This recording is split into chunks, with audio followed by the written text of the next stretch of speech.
más, es anatomía facial y corporal asociada a la medicina estética, ¿ya? Hemos esperado unos minutos para que se conecten la mayor cantidad de participantes a la clase, así que estamos empezando hoy 10:40. Bueno, vamos a empezar con el tema de anatomía facial, ¿ya? Como ustedes bien saben, es una clase de anatomía, pero enfocada a la medicina estética, ¿ya? No vamos a enfocarnos en conceptos totalmente eh, profundos de la anatomía, ¿ya? Vamos a hacerlo lo más práctico posible para que ustedes puedan asociarlo a su clínica. Bueno, cuando tengan a que realizar algún tipo de procedimiento, cuando tengan que realizar algún tipo de manejo de complicación de igual forma. Veamos, primero tienen que recordar que existen planos de disección anatómica. Ya, el primero va a ser la piel. Vamos a ver si está compartiendo o no. No se está compartiendo la pantalla. Por favor, me comentan, ¿se está compartiendo? Sí, ¿no? Sí, sí se está compartiendo. Ya, genial. Entonces, vean que tenemos planos de disección anatómica, ¿ya? La piel, la capa adiposa, que es la capa que está por debajo de la piel, ya esa es importante también porque es cada una de las capas que vamos a ver ahora, porque vamos a determinar así eh, cada uno de los tratamientos que podemos trabajar. En la piel, ustedes saben, pues no es lo importante que tenemos que recordar ahí, es que vamos a examinarla y estudiarla para determinar los trabajos que vamos a realizar. Es nuestro primer punto de entrada, ¿no? Vamos a ver qué procedimiento podemos realizar en esta, pues, ¿no? Evaluando a nuestro paciente con la clasificación y ver, pues, ¿no? La profundidad de los surcos dérmicos que pueda tener. También por ahí evaluar si podamos encontrar alguna alteración dermatológica, que también tiene que ver con la clase, para ver si ya la medicina estética no abarca ahí, sino mandarlo a un dermatólogo, sería la forma más adecuada. En la capa fosfolipídica es importante porque eh, la degeneración fisiológica de esta va a ser de que, bueno, no tengamos un rostro fisiológicamente adecuado, por así decirlo. Ya porque va a haber una degeneración grasa que puede darse y obviamente vamos a tener un rostro demasiado, correctamente dicho, ya y eso se puede arreglar con sustancias de relleno. La poneurosis temporoparietal es importante también recordar porque ahí también vamos a encontrar el ESMAS, que es el sistema músculo-aponeurótico superficial. Este sistema músculo-aponeurótico superficial eh, es importante hoy en día mencionarlo, ya que va a depender mucho de este para poder tener un rostro, por así mencionarlo, estéticamente adecuado, porque su degeneración fisiológica va a ser producto de que, bueno, se va a ver pérdida del colágeno. Lo que nosotros queremos es trabajar sobre este es más. Si nosotros trabajamos sobre este es más, vamos a tener un rostro sujeto. Van a ver ustedes más adelante por qué. También tenemos a los músculos, pues, y las aponeurosis de estas. Dentro de este grupo del plano de disección anatómica, vamos a encontrar los ligamentos de fijación, que van a ser cuatro, importantes para los que nosotros tenemos que trabajar. Hay cuatro ligamentos de fijación muy importantes, ¿ya? Entonces, la degeneración también de estos de ligamentos de fijación vamos a hacer y va a producir de que exista un rostro que no esté sujeto adecuadamente, ¿no? La piel, los otros, la capa fosfolipídica no va a estar sujeto pues al hueso. También vamos a encontrar el tejido celular laxo, ya que encontramos la fascia profunda, encontramos el pericráneo, el periostro y la bóveda craneana. También cuando hay alguna alteración de la bóveda craneana, ya va a ser obviamente por objeto del envejecimiento fisiológico, vamos a tener alteraciones estéticas en el rostro, ¿no? Por eso es que tenemos que trabajar en cada uno de estos, muy importante. Dentro de, vamos a encontrar cada uno de los componentes, ya lo vamos a ver más adelante cuando veamos la porción de los nervios, arterias, la celdía parotidia, etcétera, para que ustedes puedan evitar la iatrogenia de cada uno de estos, pues, ¿no?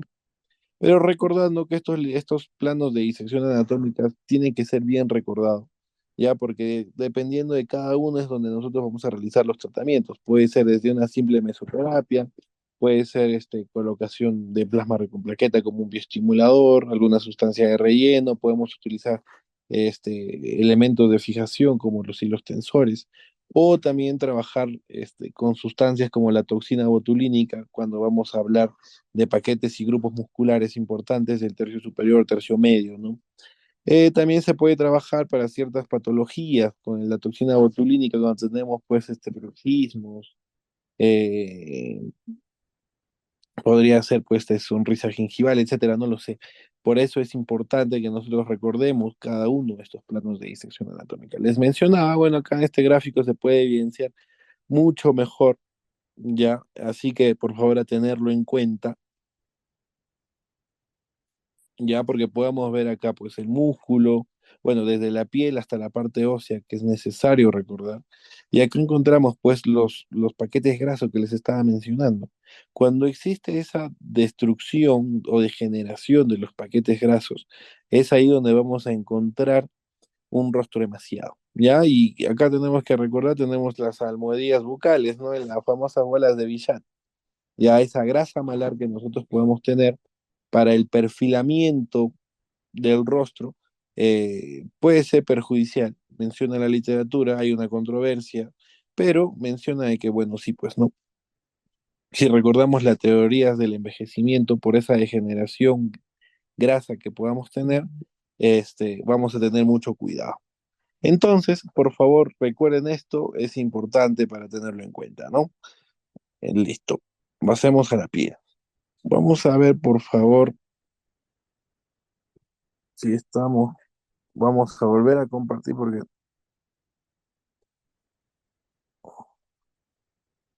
por favor, si hay alguna duda pueden escribirlo,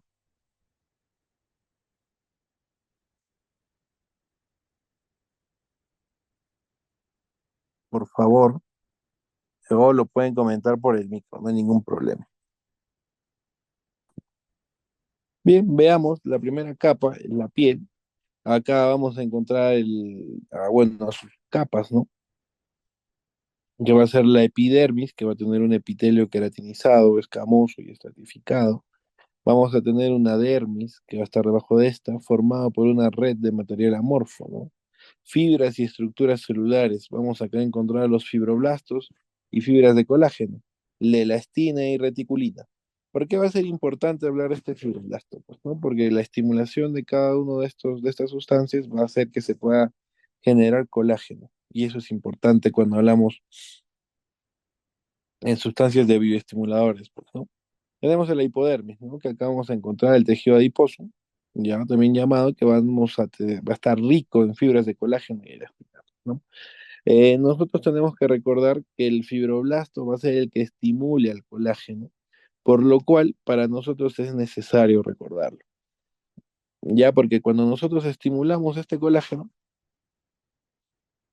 vamos a darnos cuenta de que vamos a tener un rostro totalmente estético, adecuado y dermatológicamente visto bien. Ya vamos a ver acá un estudio importante que nos habla de la topografía tridimensional de tejidos blandos faciales para procedimientos de nebrado, o sea, de hilos más seguros y efectivos. ¿Por qué es que están midiendo eh, el rostro, las partes y componentes que podemos encontrar? Porque queremos reducir las complicaciones, ¿no? Ocasionadas por todo procedimiento. En especial por los hilos tensores, porque obviamente se van a determinar por calibre y por tamaño, ¿no? Ya cuando se lleve la clase de hilos tensores se va a ver. La capa objetivo para estos enhebrados va a ser la grasa superficial o también el sistema músculo-proneurótico superficial que les estaba mencionando, que es totalmente importante. El objetivo de este estudio fue establecer los espesores de la piel facial y la grasa superficial, ¿no? Utilizando un sistema de escaneo 3D para ver los datos clínicos básicos e importantes, ¿no? ¿Qué concluye este estudio? ¿No? Que los presentes hallazgos que se ha visto indican que un sistema de escaneo 3D puede generar información anatómica crucial sobre el grosor de la piel y la grasa superficial para su uso en varios procedimientos clínicos mínimamente invasivos, ¿no? Entonces, a tener cuidado, pues nosotros tenemos que recordar el grosor de la piel, que es importante, de verdad, para poder mencionarlo, ¿no? Porque cuando utilicemos o trabajemos con sustancias de relleno y, bueno, enhebrados, tenemos que determinar cada una de estas, porque vamos así ver cómo vamos a trabajar adecuadamente sin producir alguna iatrogenia. Porque una iatrogenia fundamental y sencilla de tratar también cuando trabajamos con hilos tensores va a ser de que estos hilos puedan verse muy superficiales, ¿no? Y que no se puede dar, obviamente, si conocemos pues el grosor de nuestras partes de la piel del rostro. Veamos acá espesores cutáneos entre hombres y mujeres en cada parte del rostro, ¿no? Vean que en la frente del hombre mide hasta 0,9 milímetros, en la mujer 0,8 milímetros, en el párpado 0,57 milímetros, en la mujer 0,47, en la mejilla 1,24 milímetros, en la mujer hasta, miren, 1,4 milímetros, el mentón tiene piel un poco también más delgada, vean, 0 casi 90 milímetros en el varón y en la mujer 0,75, ¿no? Vean que en la parte del cuello es una de las que tiene espesor cutáneo mucho más gruesa, ¿no? En el varón hasta 1,56 y la mujer 1,20. ¿Por qué es importante, no? Porque cuando trabajemos con enhebrados, ustedes van a ver pues que hay grosores y tamaños para que no pueda verse esa superficialidad del enhebrado en la piel, ¿no? Y también para nosotros va a ser importante cuando trabajemos con una sustancia de relleno, porque cuando trabajamos con la sustancia de relleno, ustedes van a colocarlo según la capa, pues, ¿no? El plano de disección que hemos estado viendo. La importancia del colágeno. La capa superficial de la hipodermis se une firmemente a la dermis por medio de fibras de colágeno. La disminución de fibras de colágeno son causales en parte de la aparición de arrugas. El colágeno tipo 1 y tipo 3 en la piel son los más importantes. Hemos visto de que, bueno, hay diferentes tipos de colágenos en todo la superficie corporal, ya. Pero para nosotros hablar de la piel, es importante mencionar de que tenemos el tipo 1 y el tipo 3, pues, ¿no? El colágeno es producido por los fibroblastos, ya sabemos, por lo cual nosotros tenemos que estimular a esto. Ya hay diferentes sustancias bioestimuladoras, como la policaprolactona, tenemos el plasma rico en plaquetas, sustancias de relleno como el ácido hialurónico, también tenemos hilos tensores que también van a estimular la producción de colágeno. Ya, entonces cada uno de estos bioestimuladores, y hay más en el mercado, ácido poliláctico también es uno de ellos, trabajan como estos, ¿no? Para que podamos tener más colágeno en la piel. Recuerden que el mayor número de colágeno que podemos tener es el tipo 1, ya hasta un 90%.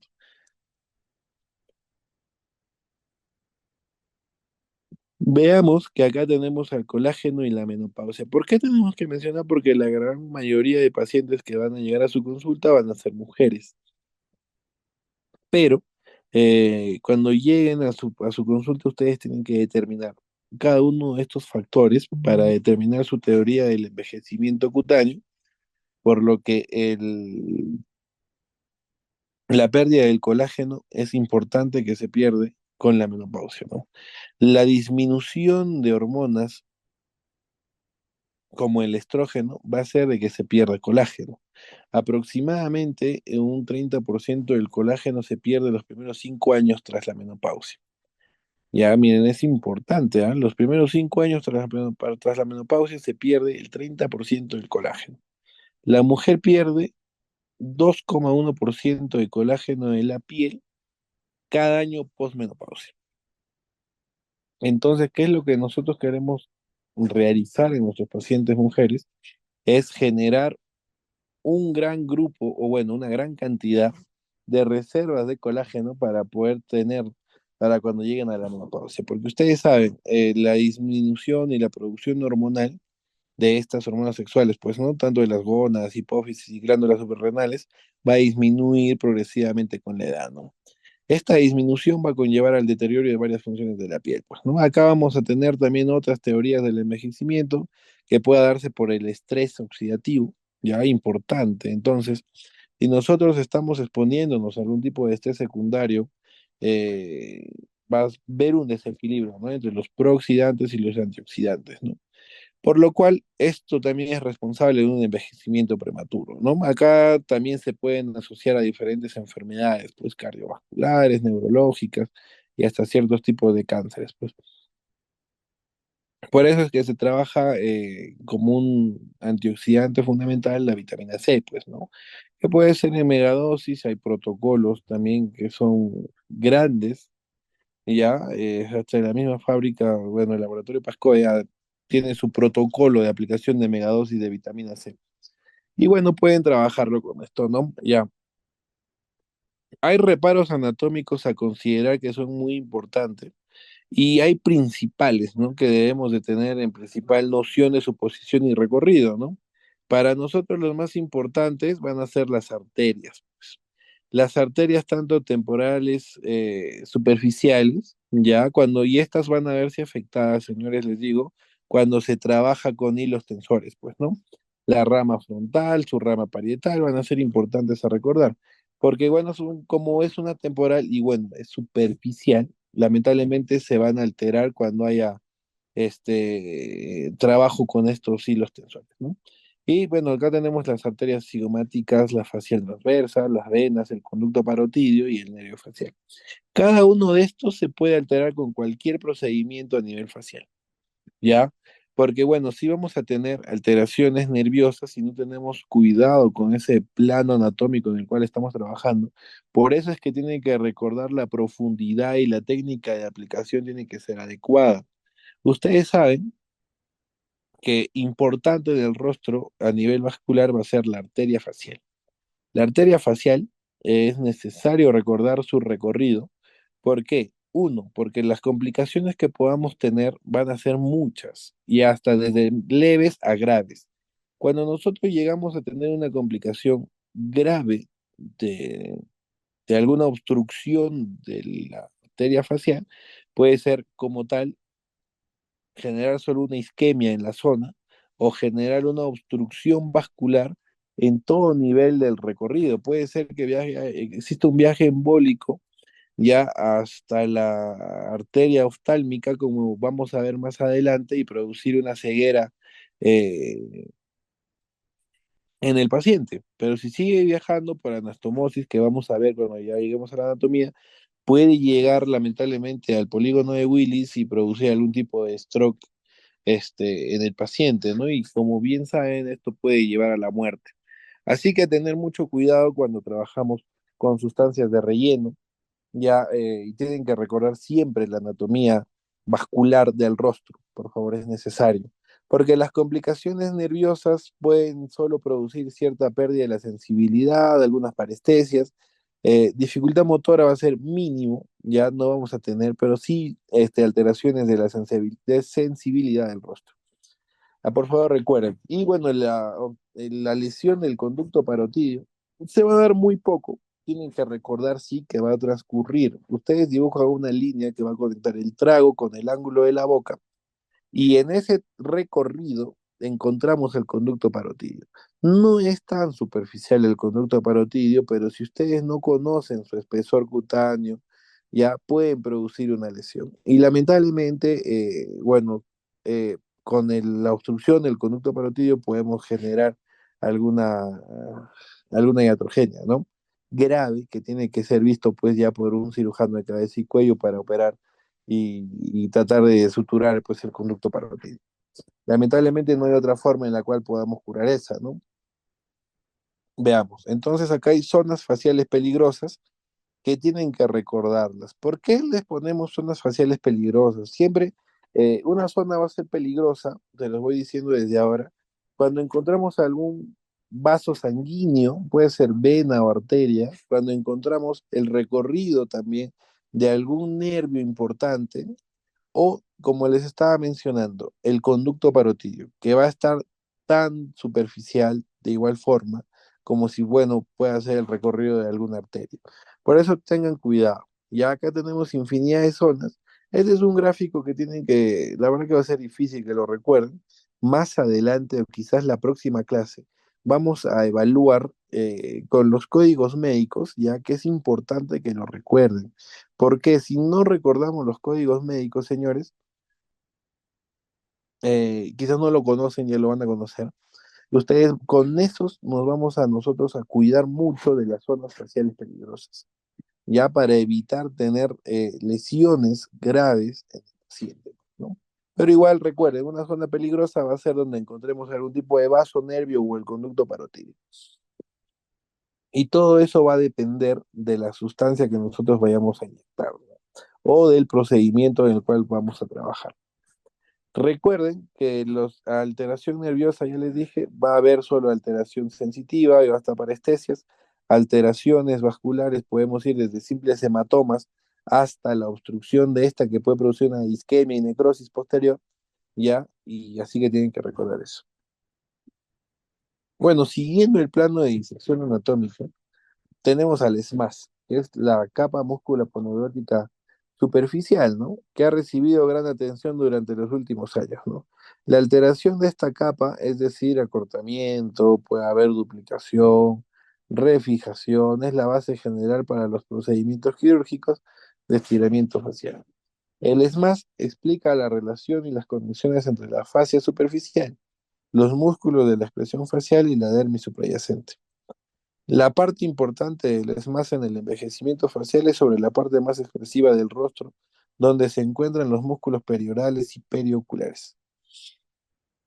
Es importante. Yo ya les decía que nosotros tenemos que trabajar sobre este ESMAS. ¿Por qué? Porque una vez que nosotros tengamos al ESMAS adecuadamente regenerado o estimulado, vamos a tener un rostro adecuado. Ya vamos a producir lifting en ese rostro solo con el simple hecho de regenerar el ESMAS. Bueno, acá, no, acá tenemos los paquetes grasos o fat pads, ya vamos a encontrar tanto superficiales y profundos, ya, y estos son importantes, ya les decía, hay teorías del envejecimiento. Una de ellas es la volumétrica, ya que nos menciona que por la disminución de los paquetes grasos, podamos tener una, bueno, va a ser una disminución y pérdida fisiológica, ¿no? Pero vamos a tener un rostro demasiado, un rostro caído, ¿ya? Por eso es que hay esa controversia tan grande cuando se realiza la bichectomía, pues, ¿no? Porque si ya nos menciona la teoría del envejecimiento, que si nosotros retiramos la grasa del rostro, lamentablemente podemos tener un rostro caído, ¿no? Bueno, entonces recuerden que hay compartimientos grasos profundos, que acá tenemos a los suboculares y a los retroorbiculares, que van a estar debajo del músculo orbicular del ojo, pues, ¿no? Tenemos compartimientos grasos superficiales, pues la grasa malar, la grasa periorbitaria también, y eso es tal cual la grasa de la bola de billar, pues, ¿no? Veamos que tenemos también, hemos mencionado, ligamentos suspensorios, ¿no? Estos ligamentos van a actuar como una estructura de soporte para los tejidos faciales. Ya es importante. Obviamente, como son suspensorios, van a producir un sostén. Va a existir una estructura crucial de soporte para los tejidos blandos del tercio medio facial, que es la zona más que más nos interesa tratar, pues, ¿no? Estos ligamentos suspensorios se van a encontrar en el tercio medio del rostro, ya, por eso menciona, pues, que son los que más nos interesa tratar. Hay una técnica de los 4 puntos que es importante recordar cuando llevemos ácido hialurónico, es una técnica antigua, sí, pero trabaja sobre estos 4 ligamentos suspensorios importantes, ¿no?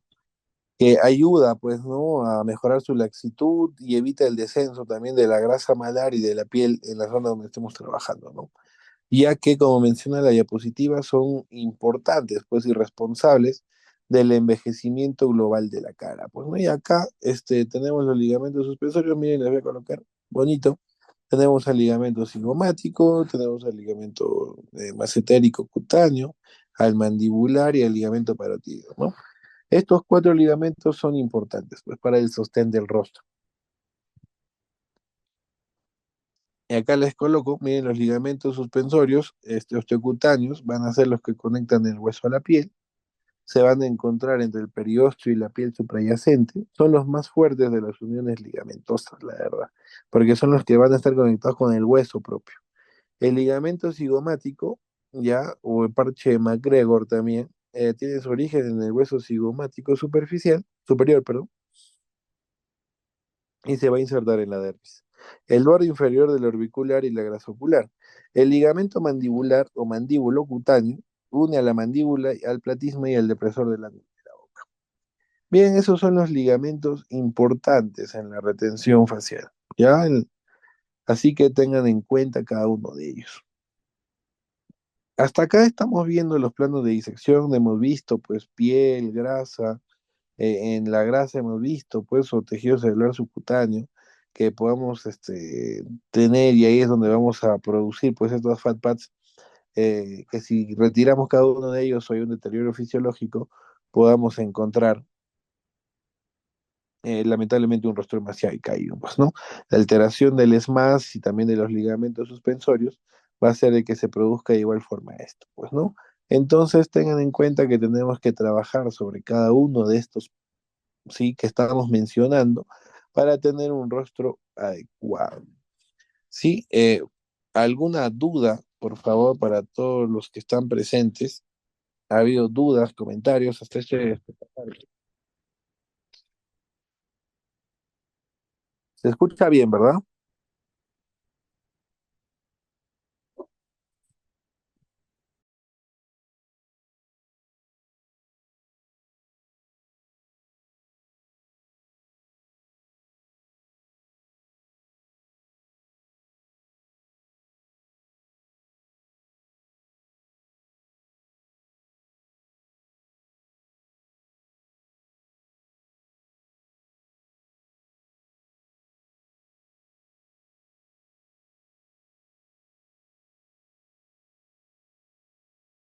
Bien, entonces vamos a continuar.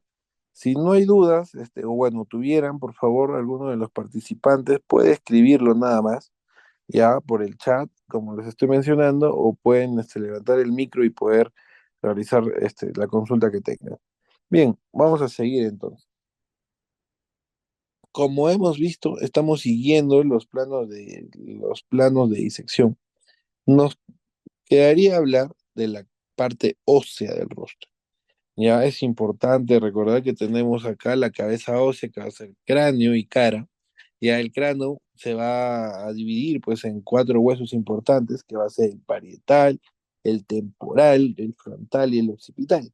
¿Ya? Entonces vamos a ver que cada uno de estos es importante para la porción cránea de la cabeza. Pero bueno, hablando en medicina estética es muy vago poder mencionarlo, ¿no? No tiene ninguna función.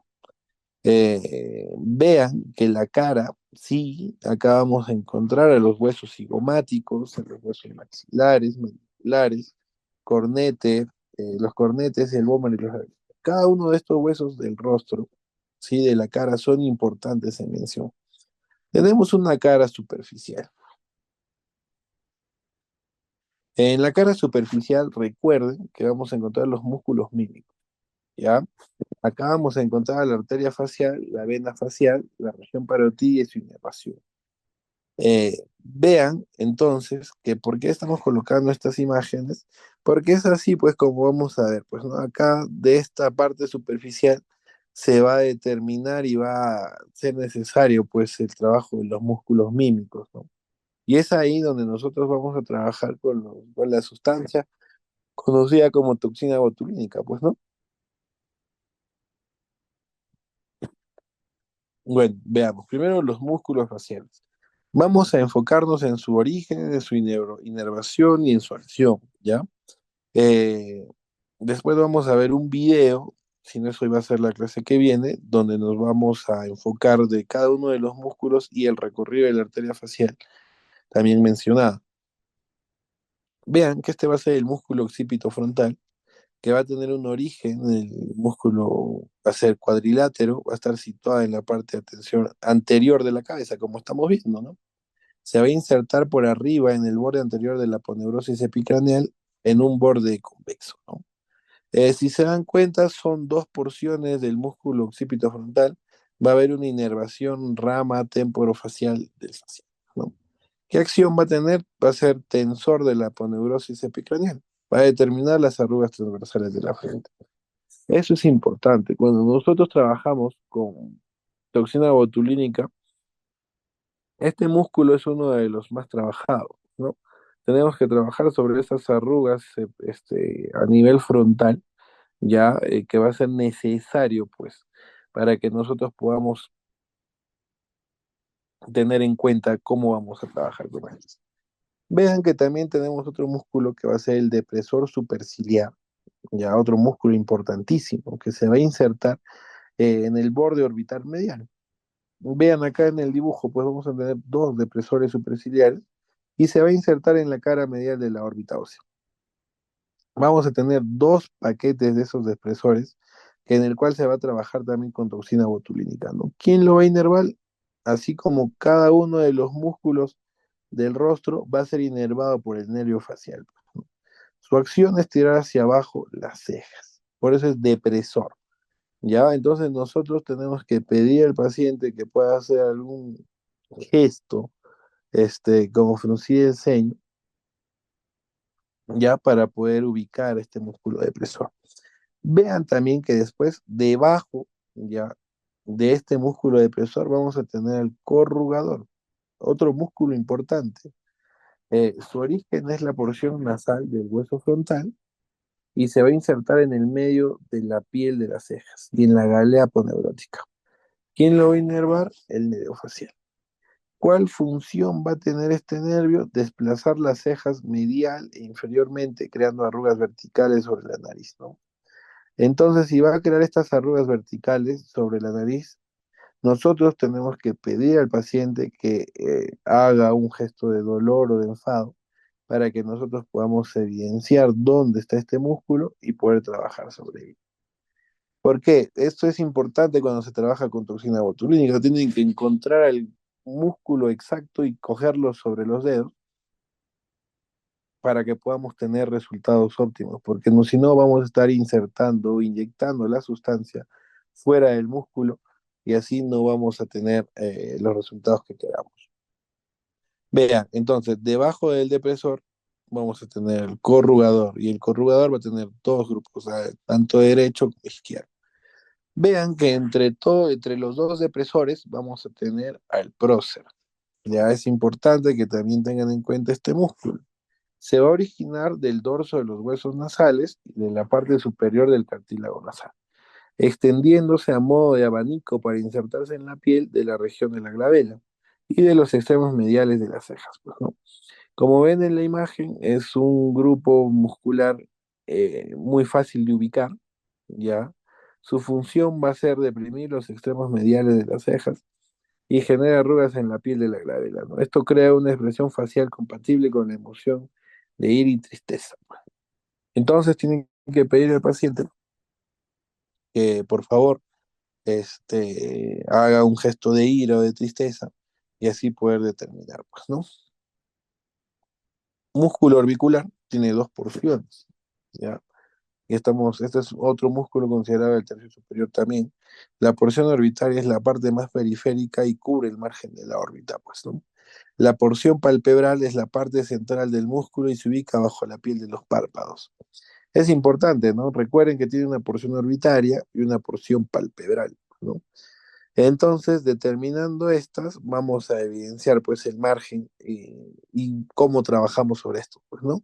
¿Qué función vamos a tener? La contracción de la porción orbitaria va a ser llevar la piel de la frente y la mejilla hacia la nariz y cerrar fuertemente el ojo. La porción palpebral, que va a ser la más externa, va a ser la que exhibe un control más fino de los párpados, ¿no? cerrando suavemente durante el sueño pestañear. Entonces recuerden que es un solo músculo, pero con dos porciones, tanto orbitaria como palpebral. Pues no, acá ya en el tercio medio del rostro vamos a tener el músculo elevador del labio.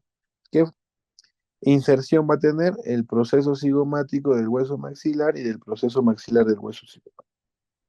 Inervación por los ramos cigomático y bucal del nervio facial, que obviamente también va a ser el séptimo par craneal, y una irrigación que va a provenir de la arteria facial y de la rama infraorbitaria de la arteria maxilar, pues, ¿no?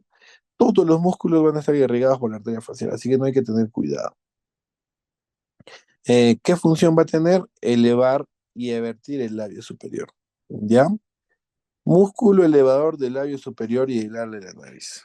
¿Qué inserción tiene? La parte superior del proceso frontal del maxilar y desciende para insertarse en el pericondrio y la piel del cartílago alar mayor de la nariz.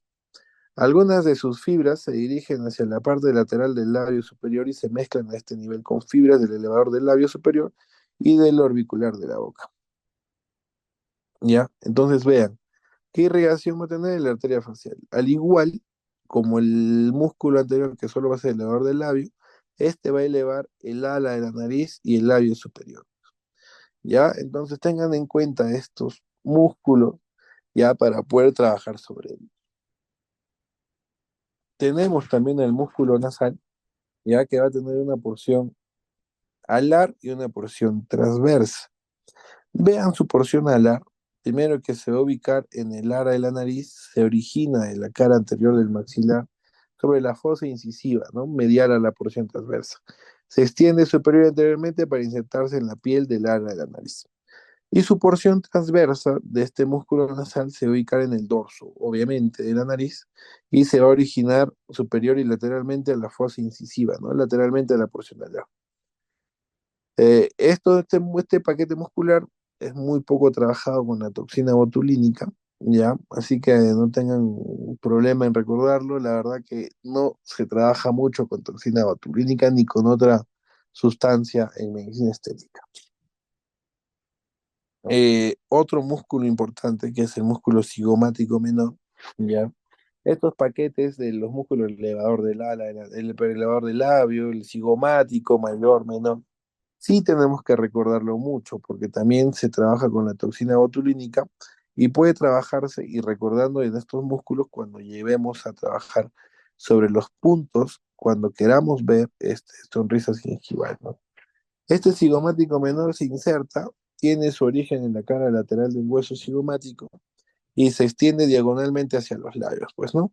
Se inserta en la piel del labio superior medial al músculo cigomático mayor. En una inervación, un ramo cigomático y bucal del nervio facial se va a irrigar por la rama labial superior de la arteria facial y tiene una función. Es sinérgica con la de los otros elevadores, ¿no? Y eversores del labio superior, contribuyendo así a una serie de gestos como la sonrisa. Entonces, como el cigomático también va a tener una función de elevar el labio superior, lo que le podemos pedir al paciente para poder evidenciar el músculo y su función es que éste sonría, ¿no? Y bueno, tenga una sonrisa para elevar los labios. El músculo cigomático mayor se va a insertar en la cara lateral del hueso cigomático y se extiende diagonalmente hasta el ángulo de la boca. Inervación, ya saben, por el nervio facial, se irriga por la rama labial superior de la arteria facial y tiene una función, pues, ¿no? Que va a ser la elevación y tracción lateral del ángulo de la boca, produciendo el gesto de sonrisa al colaborar sinérgicamente con otros músculos faciales. Ya entonces tengan en cuenta estos músculos, como hay un cigomático menor y un cigomático mayor. Tenemos el músculo risorio, que se va a insertar eh, por numerosos puntos, ¿no? En los que puede incluirse la fascia parotidia, la fascia del macetero, las fibras del platismo y ocasionalmente parte del arco cigomático. Se inerva también por el nervio facial y una función que consiste en traccionar los ángulos de la boca en sentido lateral y superior, provocando un gesto también de sonrisa. Acá tenemos el músculo orbicular de la boca, que va a tener así como el orbicular del ojo, dos porciones. Pues no, acá encontramos una porción marginal y una porción labial. La porción marginal se dirige hacia medial de la periferia labial para insertarse en la dermis de la región labial de la cara. En la línea media, algunas de las fibras superiores se entremezclan con las del lado opuesto, dando origen al filtro de la boca. Ya en la porción labial se extiende entre los modiolos de ambas comisuras de la boca. Algunas de las fibras se enroscan sobre sí mismas, dando el origen al borde del vermelho, ¿no? Función, dar movimiento a los labios. Tenemos al músculo buccinador, ya que tenemos también porciones. La parte superior se origina desde el proceso alveolar del maxilar a la altura de los tres últimos molares. La parte inferior se origina del proceso alveolar de la mandíbula a la altura de los tres últimos molares, ¿no? Y su parte posterior se origina a partir del rafe pterigomandibular. Funciones es comprimir la mejilla con la que se consigue evitar las mordidas accidentalmente, ¿no? Durante la masticación. Esta compresión ejecutada por el buccinador también permite evitar que el alimento se acumule en un vestíbulo bucal. Ya es un músculo importante, pues, ¿no? El buccinador que nos va a servir pues como para soplar, silbar, es un músculo que podemos pedir a nuestro paciente para que pueda ser evaluado, ¿no? El músculo depresor del ángulo de la boca, miren, se va a insertar en la línea oblicua de la mandíbula y asciende en sentido vertical para insertarse en el modiolo, pues inervación, ramos marginal mandibular y bucal de nervio facial.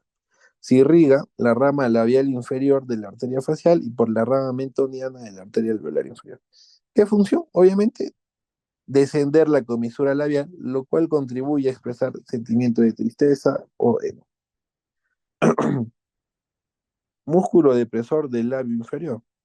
Se va a originar de la línea oblicua de la mandíbula y es continuo con la porción labial del platino. Es importante. Tenemos acá el del ángulo de la boca y este depresor del labio inferior, no se vayan a confundir. ¿Qué función tiene? Deprimir el labio inferior junto con la porción labial del platisma. Su función es traccionar el labio hacia inferior y medial. Después, bajo y también en continuidad, tenemos al músculo mentoniano. Se origina en la cara anterior del cuerpo de la mandíbula y se hace superficial mientras desciende para insertarse en el mentón a nivel del surco mentolabial. Irrigación, ¿no? ¿Quién lo va a irrigar? La arteria facial, ¿no? Función, la acción del músculo mentoniano consiste en descender y evertir la base del labio inferior, debido a la inserción del músculo. Durante su contracción también se generan arrugas en la piel del mentón. Ya es importante cuando queremos hacer un perfilado facial, ya recordar que tenemos el músculo platisma, tenemos el músculo mentoniano, así como para poder trabajar sobre ellos y poder hacer un buen perfilado. Ya tenemos el músculo macetero, en el cual su inserción va a ser el arco cigomático y se va a extender hasta el ángulo de la mandíbula. Va a estar constituido por una porción superficial y otra profunda, ¿no? ¿Qué función va a tener? Va a ser la elevación y protrusión de la mandíbula, así como dar apoyo a la cápsula de la articulación temporomandibular. Ya hay que cuidar mucho esa articulación. Asimismo, es importancia en estética facial, ya que va a ser clave para el perfilamiento mandibular y cuando tenemos la patología llamada bruxismo, trabajamos sobre ella con toxina botulínica, ¿no?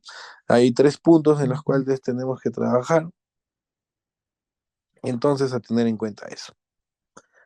Bien, hasta acá va a ser parte de la parte muscular, ya, importante a poder tratar. Vemos de que, bueno, la anatomía es un poco extensa, es amplio. Si tuvieran alguna duda hasta este momento, por favor, los presentes.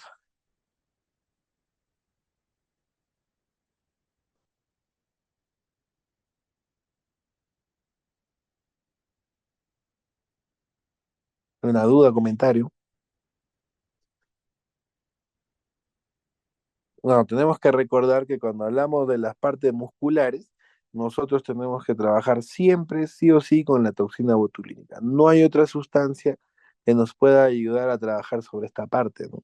Ya vamos a ver, bueno, ya hemos mencionado también que las sustancias de relleno, bioestimuladores o también como los enhebrados, trabajan sobre una parte subdérmica, ¿no? Por eso es importante mencionar. Bueno, entonces, de no haber dudas, nos damos un break, ya, por favor, para que puedan descansar también. Volvemos en 15 minutos, ¿ya?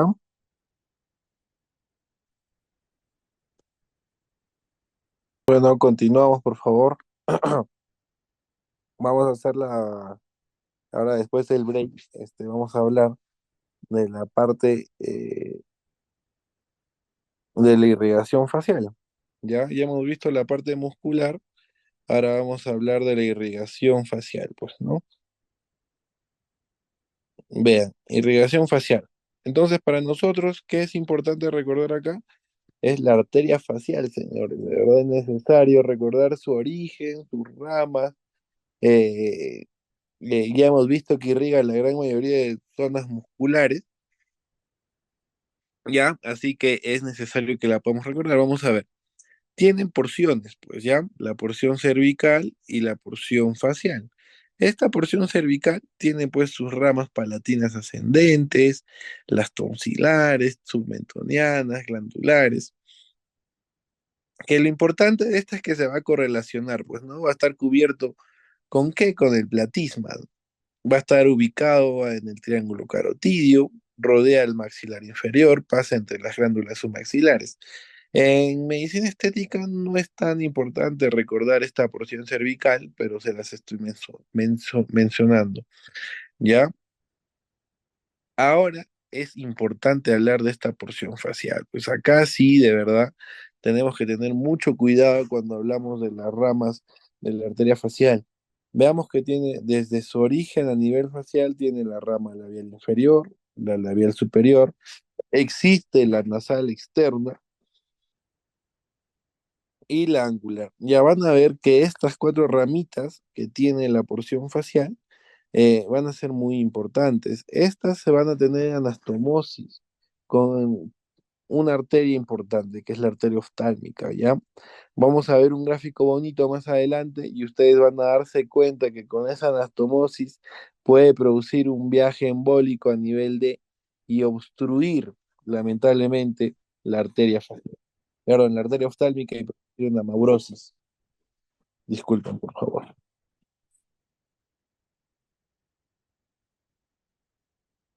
Entonces, disculpen, vamos a ver si está el audio prendido. Vean, entonces, está la labial inferior, se va a originar cerca de la comisura del ángulo de la boca. La labial superior va a irrigar el labio superior y también da algunas ramas que van a ascender para irrigar el tabique nasal y el área de la nariz. La nasal externa va a suministrar numerosas estructuras, ¿no? Incluyendo el dorso a la nasal y se van a astomosar con su contralateral, pues, ¿no? Con la otra nasal externa del otro lado. Y también va a dar anastomosis con la rama infraorbitaria, ¿no? Y ahora sí que hay que tener cuidado con estas. Vean, la arteria facial es muy importante, pues, ¿no? Vamos a ver, ya les estaba mencionando, cada una de estas, la verdad que su recorrido es básico, recordarlo. Ya acá en esta imagen podemos evidenciar, como en la otra, el recorrido de la arteria facial. Es fundamental ver que sale del ángulo de la boca, perdón, del ángulo mandibular, y de ahí forma, pues sale su rama labial inferior, puede salir su rama labial superior, va la del dorso nasal y la del angular, que ya les estaba mencionando. Pero una arteria no va sola, pues la arteria siempre va con la vena, así que hay que tener mucho cuidado con eso. Ya acá está también importante por qué tenemos que recordar las ramas de la arteria oftálmica. También les va a dar pues las supraorbitarias, las supratrocleares, etcétera, que también son importantes cuando vamos a trabajar con sustancias de rellenos en estas zonas. Lamentablemente se pueden obstruir y así dar alguna iatrogenia en esta zona de trabajo. Vean acá se ve mucho mejor su porción cervical, su porción facial. Vean que la rama se va, como menciona en la parte superior, se van a tomosar con las partes de la rama arteria oftálmica. Su porción cervical que va a ser la más pequeña, va a estar, ya saben, pues, ¿no? Cubierto por el platisma, se va a encontrar entre la glándula submaxilar y algunas, y el pterigoideo, va a rodear la maxilar inferior, ¿no? ¿Qué ramas tiene? Ya hemos dicho, la palatina, la tonsilar, la glandular y la submentoniana. La porción facial va a ser posterior a la vena facial y va a tener un recorrido un poco tortuoso, como vemos acá en la imagen. Tiene la labial inferior, ya la labial superior, la nasal externa y la arteria angular. Es importante que recuerden cada uno de estos, este recorrido de la arteria facial. ¿Por qué? Ya les he mencionado, por las complicaciones que pueden existir. Vean por dónde se va a transcurrir y qué ramas son las más importantes, estas cuatro importantes de la arteria facial. Acá vean, miren, en el dibujo de las principales arterias de la porción central del rostro, vean la facial, su labial inferior, su labial superior, su nasal y su dorsal. ¿Ya? Eso es importante. ¿Y por dónde pasa? Miren, acá en este otro gráfico, que es de una literatura brasileña, ya que nos menciona la disposición de la arteria labial superior y su relación con el músculo orbicular de la boca. Si se están dando cuenta, la arteria labial va a estar por detrás del músculo orbicular. Ya la porción muscular va a estar por delante de esta. Así que entonces, es importante recordar esto porque cuando queremos trabajar con alguna sustancia como de relleno para nivel del labio, tengan en cuenta esto, ¿ya? Tengan en cuenta eso y así ustedes pueden trabajar sin temor a producir alguna obstrucción en la arteria facial. Acá igual, miren, vean las arterias del filtro, es muy importante. La arteria accesoria directa del filtro, la arteria lateral ascendente, vean, y la arteria central del filtro. Son importantes porque cuando vayamos a trabajar con este agrandamiento de labios, tenemos que ver el volumen y el contorno de estas, ¿ya? Así que vamos a tener mucho cuidado cuando trabajemos con ellas. Veamos acá, este es un poco del tipo de origen que pueda tener pues la labial inferior y la labial superior, porque es importante recordarlo. Miren, la figura A, eh, la arteria labial inferior va a nacer próxima al ángulo del margen inferior de la boca. En la figura B van a ver que se va a dar próximo al ángulo de la boca y el tipo C se va a nacer esta labial inferior a partir de la labial superior. Ya así que tengan mucho cuidado con eso. Siempre hay aberraciones en el nacimiento de arterias, ¿no? Siempre hay aberraciones. A ver, Graduación. Ah, sí. Sentito que es beige. Con esos zapatos también queda bonito, ¿verdad? Ay, mira, Katy, Katy. por favor, si podrían apagar su micro, se los voy a agradecer. Muchas gracias. Es importante poder recordar No te conoce. el nacimiento.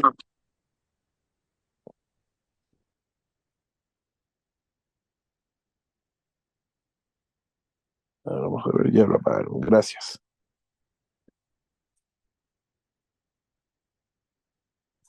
Entonces, vean el patrón de distribución de las arterias labiales, tanto superiores e inferiores.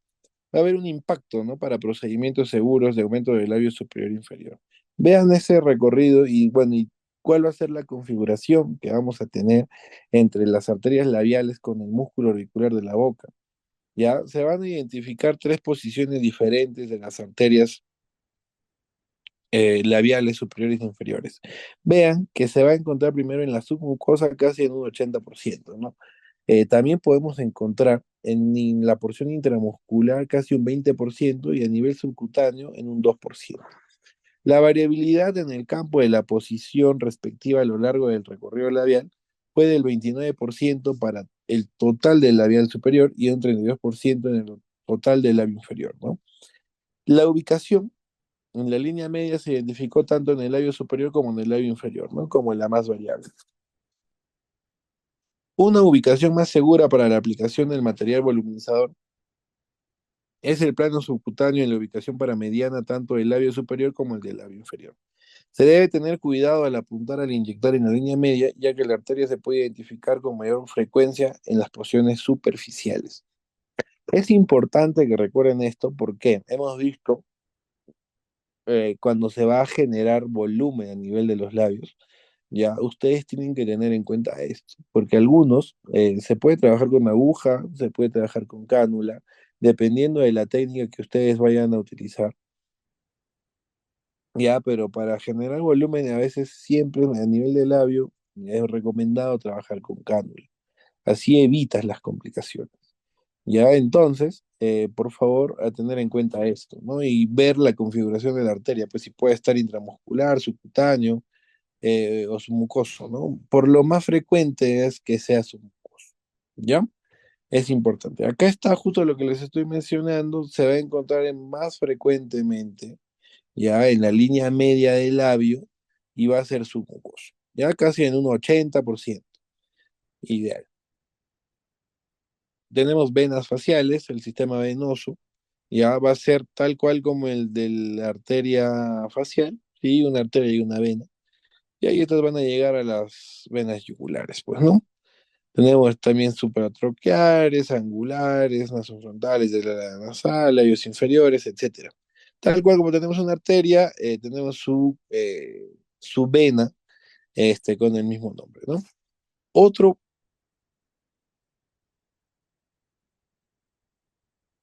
otra región importante va a ser la región parotidia, que va a ser límites en la celda parotidia, ya a nivel medial, lateral, superior, inferior, anterior. Recuerden esto porque va a ser una celdilla parotidia, ¿ya? Entonces podemos encontrar que a nivel medial se encuentra el músculo constrictor superior de la faringe y la apófisis estiloides. A nivel lateral podemos encontrar la piel, el tejido celular subcutáneo. En su porción superior vamos a encontrar la base del cráneo y la famosa articulación temporomandibular inferior, el tabique aponeurótico que separa la glándula submaxilar. A nivel anterior por región maceterina y rama descendente del maxilar inferior. Posterior, dado por la región mastoidea y auricular, ¿no? Es importante. Vean qué contenido va a tener la celda parotidia. Va a tener primero la glándula parótida, vamos a encontrar el nervio facial y a sus ramas, vamos a encontrar la arteria carótida, tanto externa y a sus ramas terminales, la arteria transversal de la cara, la arteria temporal profunda, el origen de la vena yugular externa, el nervio auricular y ciertos ganglios linfáticos. Entonces, ahora sí es importante que mencionemos esto porque cuando producimos alguna lesión, una iatrogenia a nivel de esta celdilla parotidia, podemos lesionar cualquiera de estos componentes dentro de, ¿ya? Podemos lesionar a la arteria carótida, a la zona muscular, arterias temporales, estamos viendo hasta el origen de la vena yugular está por ahí, así que tengan mucho cuidado cuando trabajen sobre esta zona. ¿Ya? Por favor. Acá está esta diapositiva, es más bonita, que nos habla del contenido y de los límites que ya les mencioné, ya para que ustedes puedan recordar cada una de estas. Ya es importante que ustedes recuerden para evitar la iatrogenia. Vean, así como hay pues arterias, venas, también hay nervios, ya es importante que ustedes vean la inervación sensitiva, ¿no? Que va a estar dada pues por el nervio trigémino, que va a ser el nervio par craneal 5, ya que se va a encargar de toda la zona sensitiva del rostro. Y este nervio trigémino se va a separar o se va a dividir en tres porciones: el nervio oftálmico, el maxilar y el mandibular, ¿ya? Y de cada uno de estos vamos a encontrar porciones que van a inervar. El nervio oftálmico va a ser como el tercio superior, van a ser de esa porción del ángulo, el ángulo nasal, ¿ya? Y la segunda porción del nervio maxilar del ángulo de la boca y el restante del rostro va a ser el nervio mandibular. Importante, tal cual como hemos visto, el grupo de paquetes musculares va a tener el nombre, el nervio sensitivo, ¿ya? ¿Qué lesiones podríamos nosotros tener cuando lamentablemente, bueno, lesionamos este tipo de nervios? Lesiones sensitivas. Vamos a tener pérdida de la sensibilidad en la zona, ¿ya? Que con el tiempo va a mejorar, si no se preocupen, con el tiempo va a mejorar, por lo cual podríamos solo recetar reposo a nuestro paciente. Pérdida de visión asociada con rellenos de ácido hialurónico. Una revisión sistémica de la literatura nos menciona que la pérdida de la visión después de los rellenos de ácido hialurónico es extremadamente raro, pero puede tener un resultado desastroso, ya les dije. ¿Cuáles van a ser los resultados desastrosos cuando trabajamos con ácido hialurónico? Ya les dije, ¿no? Y los más catastróficos y horribles va a ser la pérdida de la visión, pues, ¿no? Lo que va a respaldar el concepto de la naturaleza embólica del bloqueo arterial, ¿no? Ya les he mencionado que por inyectar la sustancia a nivel facial, a nivel de la arteria facial, podemos encontrar y podemos producir alteraciones sobre esto, tanto local como a distancia. Y vamos a ver que la nariz, la glabela, la frente van a ser las áreas más peligrosas y comunes, y no se ha informado ningún caso de pérdida de visión posterior al relleno de ácido hialurónico en la región inferior de la cara, ¿no? Eh, Podría no haber, no se ha reportado pues en algún estudio, pero siempre hay que tener cuidado, pues, ¿no? Se encontró que la pérdida de visión parcial después del relleno de ácido hialurónico tiene un mejor pronóstico que la pérdida de visión completa. Eso es totalmente cierto, pero así sea parcial, la persona va a tener secuelas de ¿no? Vean acá lo que le estaba diciendo, que la arteria dorsal angular de la nariz, va a tener una anastomosis con la arteria oftálmica, ¿no? Y por lo cual va a haber ese viaje, pues, que les estoy mencionando, ¿no? Ese viaje embólico de la sustancia de relleno, y el más alterado y el más común va a ser el ácido hialurónico. ¿Ya? Y vean que llega la arteria oftálmica y la arteria oftálmica tiene su arteria central de la retina, por lo cual va a haber una obstrucción de flujo y por haber esta, lamentablemente vamos a dejar ciego o con amaurosis al paciente. Vean, acá está mucho más bonito y explicado. Este es de un gráfico de PubMed, ya de una revista que está publicada en PubMed. Vean que la arteria dorsal de la nariz, ya mira por la anastomosis que tiene, mira con la arteria oftálmica, puede viajar y llega a la arteria central de la retina.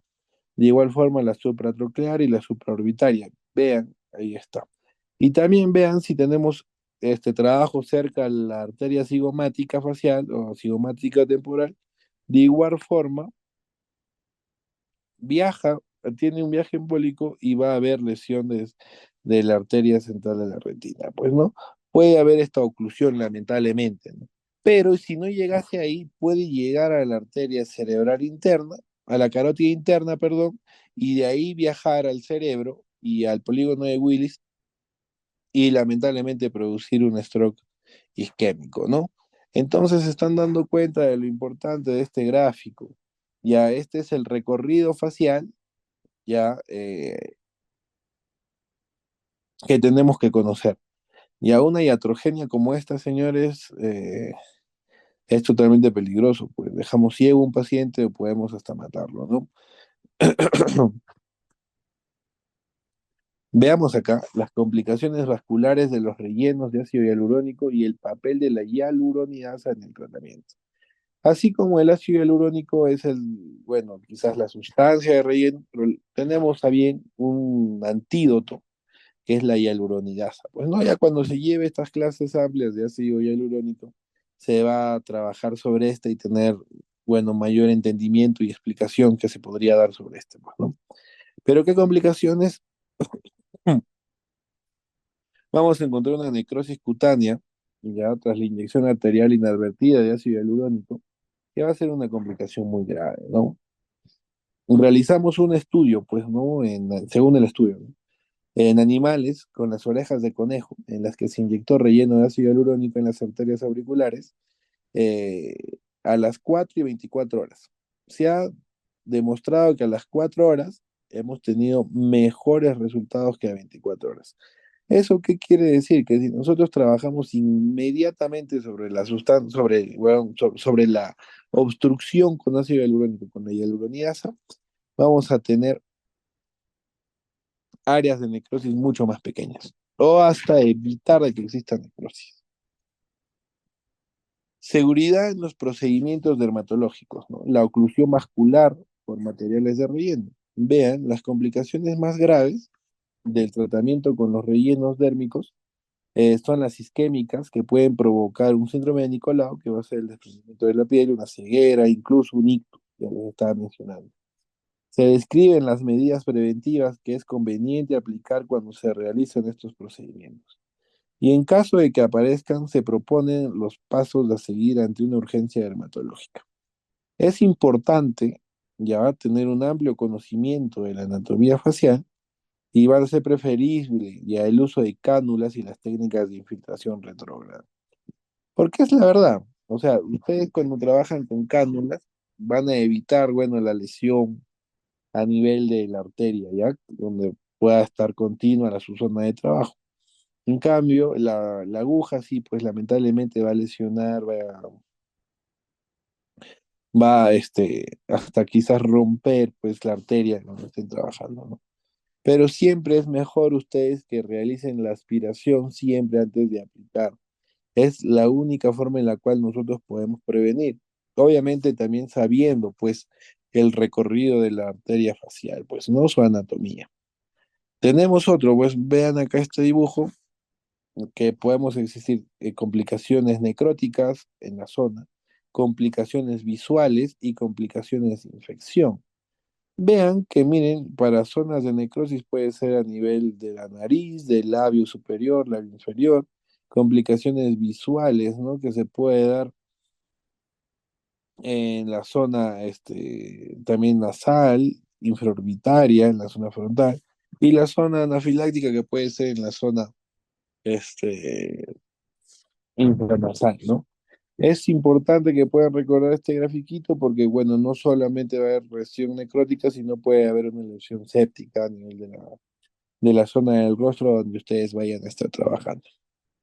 Por ende, es que se ha trabajado hoy en día con los códigos médicos. Ya, esto lo vamos a ver la clase que viene mucho más detenido, ya, para que ustedes puedan ver de que sí, es importante mencionar.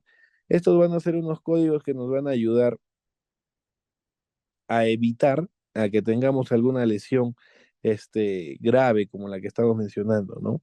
Por lo cual, vean que va a haber, miren, CK1, CK2, CK3, ¿qué significa? Va a ser la región anatómica donde estemos trabajando.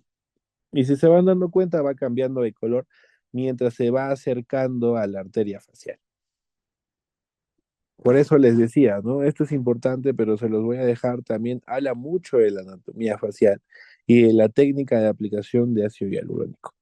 Esto les va a favorecer, les voy a pasar un artículo y vamos a ver un video muy importante del doctor, creador de los códigos médicos, explicado por él, ya para que ustedes puedan entenderlo mucho mejor, ¿no?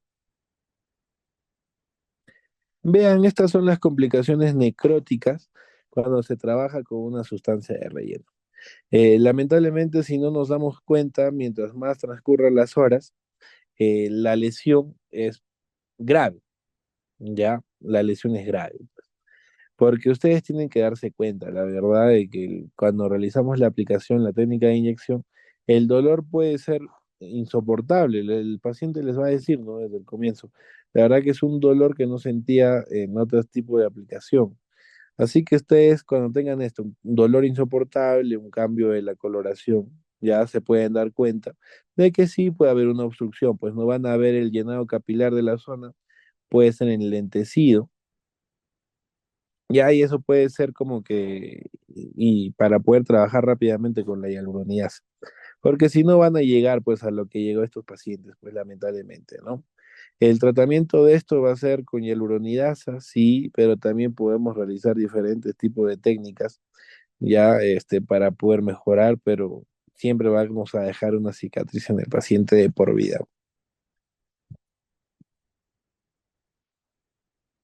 Vean acá también tenemos otras, vean, mira, vean acá a nivel del mentón, en el entrecejo, en el labio, en la nariz. Miren, y la verdad que si no controlamos esto se puede infectar y tenemos que retirar esas partes del rostro. ¿Sí? tiene que realizar una cirugía para poder mejorar. Por eso tengan mucho cuidado, por favor. Como conocen la técnica, tienen que conocer también las complicaciones para poder tratarlas, porque si no conocen las complicaciones no van a saber cómo tratar. Y todo esto se puede evitar solo conociendo la anatomía facial y teniendo una buena técnica de aplicación, pues, ¿no? Miren, ¿qué nos menciona este estudio? Hablando de lo que estamos mencionando, ¿no? El efecto de la hialuronidasa sobre la profundidad de la necrosis en las complicaciones de la piel.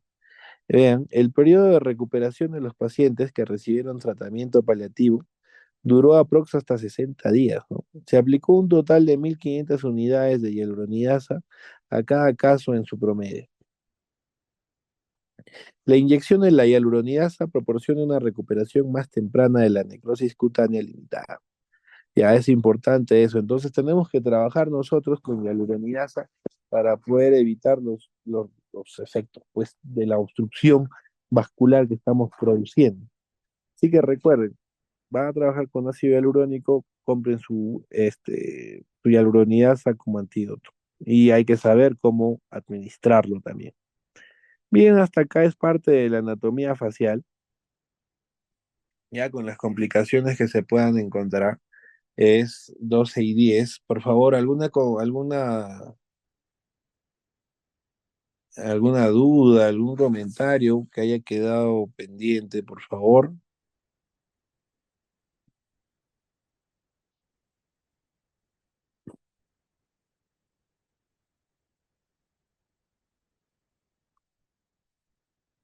¿Alguna duda o comentario?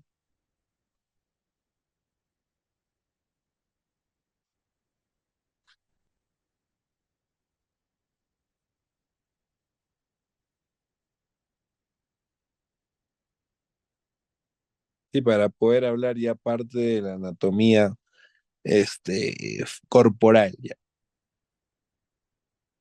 No hay dudas, no hay comentarios.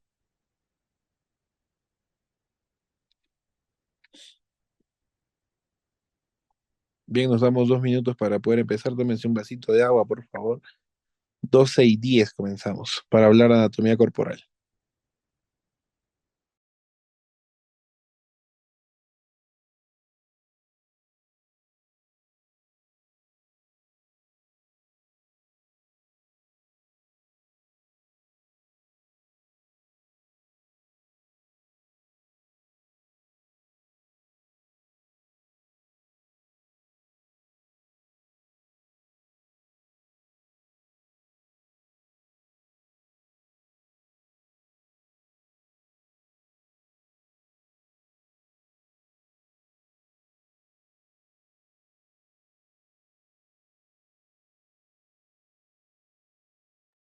Sí, Jenny, la clase está quedando grabada, no hay ningún problema con eso. Ahora vamos a hablar de la parte de la anatomía corporal y ya, si tuvieran dudas o consultas, por favor no tengan ningún problema en consultar.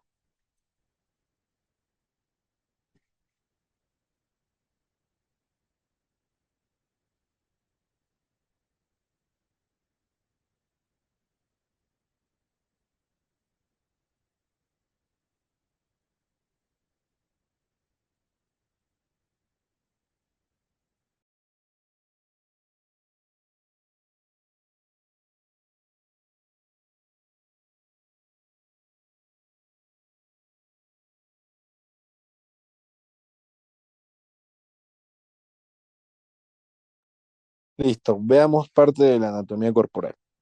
Ya, entonces, bueno, si no hay dudas de la anatomía facial, la anatomía corporal es un poco eh, más corta, ya, enfocada a la medicina estética, obviamente, ¿no? Vamos a ver.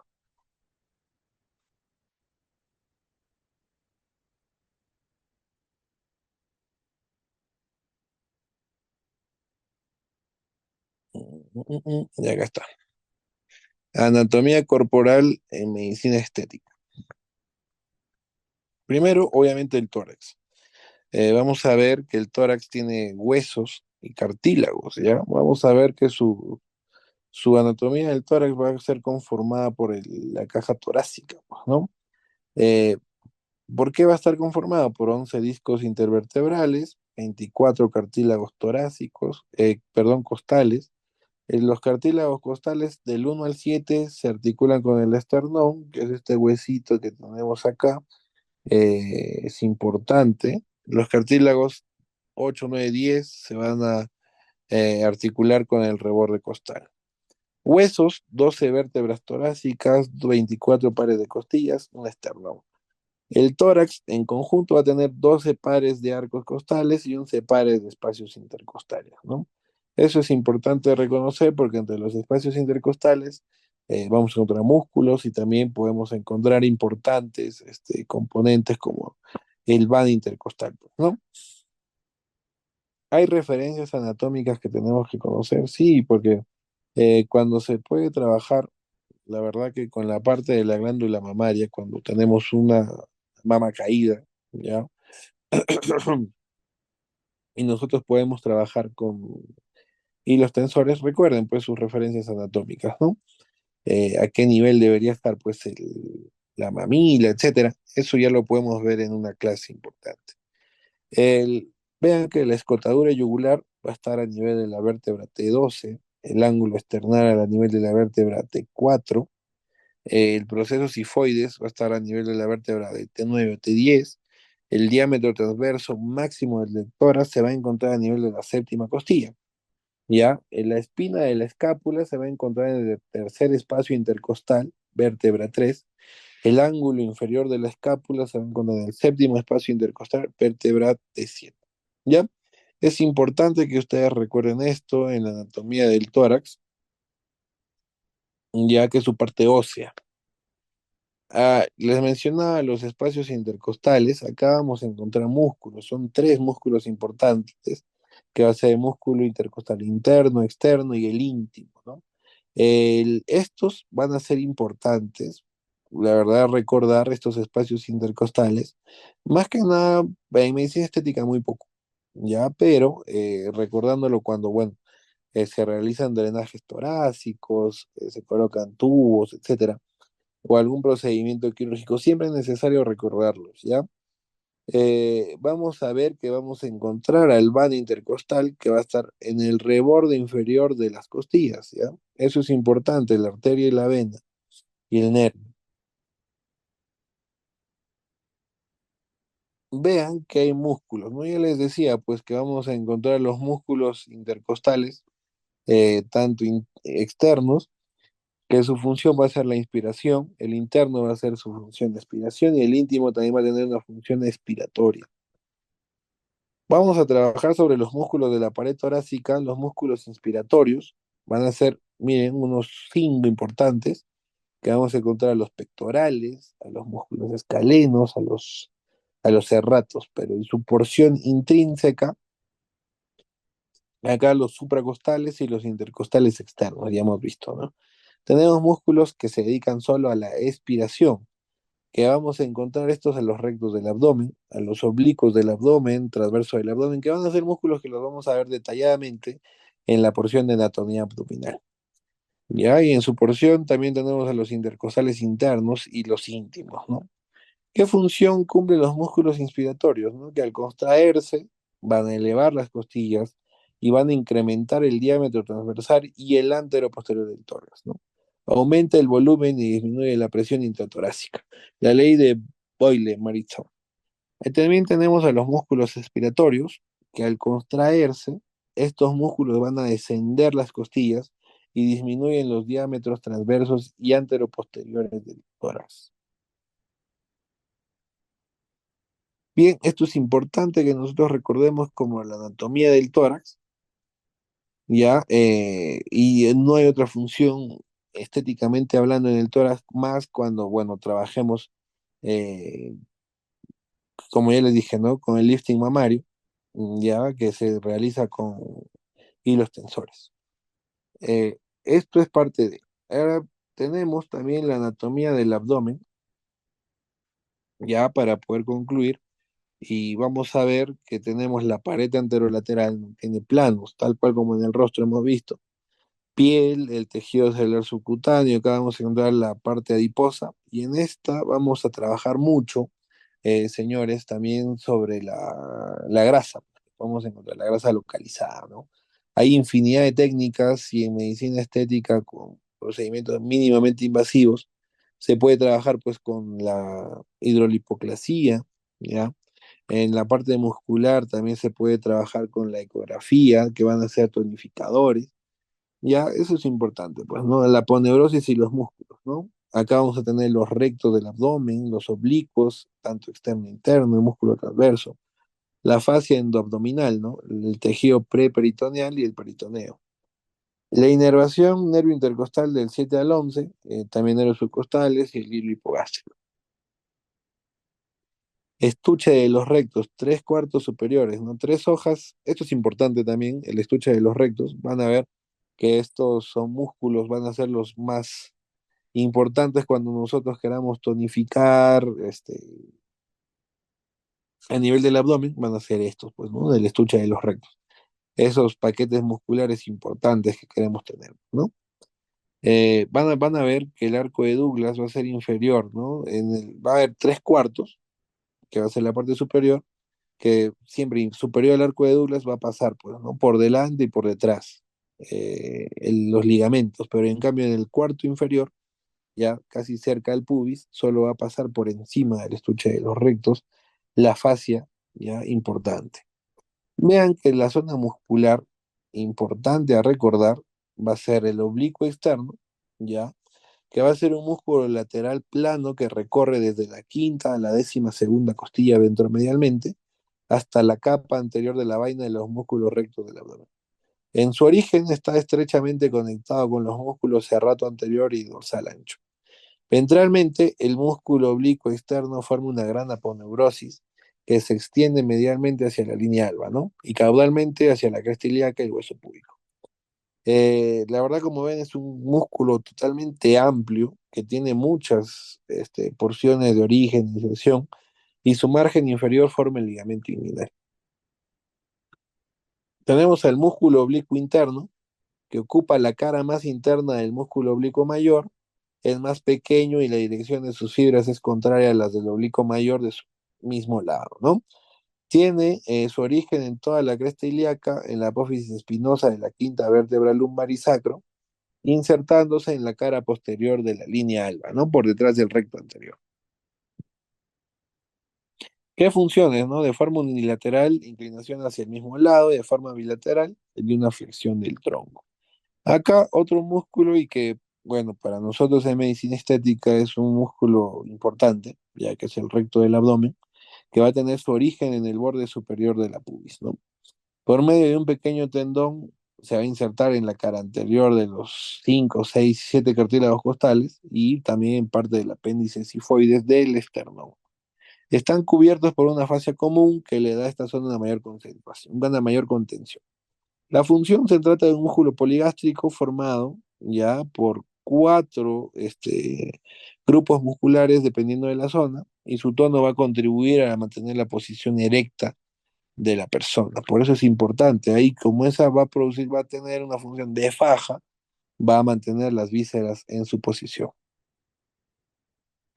Tenemos al músculo transverso del abdomen, ya que es un músculo que está mucho más profundo en la parte abdominal, tapiza toda la cara interna del abdomen entre las costillas y la pelvis, y este músculo se origina en la cara interna de los últimos 5 o 6 costillas, ¿ya? Y este músculo también va a ayudar a mantener y a tener una buena postura en la persona. Y estos son los músculos importantes del abdomen, ¿sí? Genial. Ya para poder concluir, recuerden que es importante, ya que estos músculos se van a ver beneficiados cuando realizamos alguna técnica de marcaje abdominal. Y esto se puede dar pues con diferentes técnicas, pero la que tiene mayores resultados hoy en día va a ser la de trabajar con ultrasonografía, pues, ¿no? Y eso cuando lleguemos a una clase, bueno, la clase que viene lo podemos mencionar un poco más detallado para que ustedes vean que sí, pues, ¿no? Hay resultados favorecedores y hay evidencia que lo va a respaldar. Bueno, es 12:20, Ya, por favor, si tuvieran alguna duda con la clase, alguna duda con algún tema que hayamos tocado, por favor, para poder concluir con la clase del día de hoy. Tenemos dos clases de anatomía y dermatología. La clase que viene vamos a enfatizar en otros conceptos, ¿ya? Así que no se preocupen. ¿Alguna duda?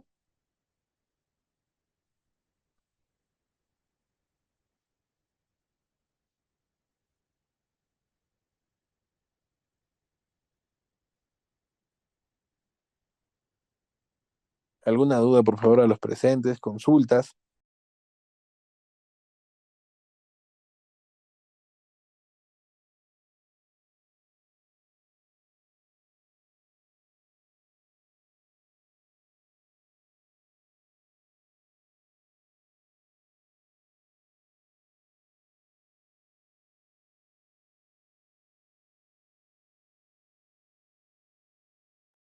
Bueno, genial. De no haber dudas o consultas sobre el tema, está bien. Entonces, dejamos la clase ya acá el día de hoy, faltando pocos minutos de 12:30.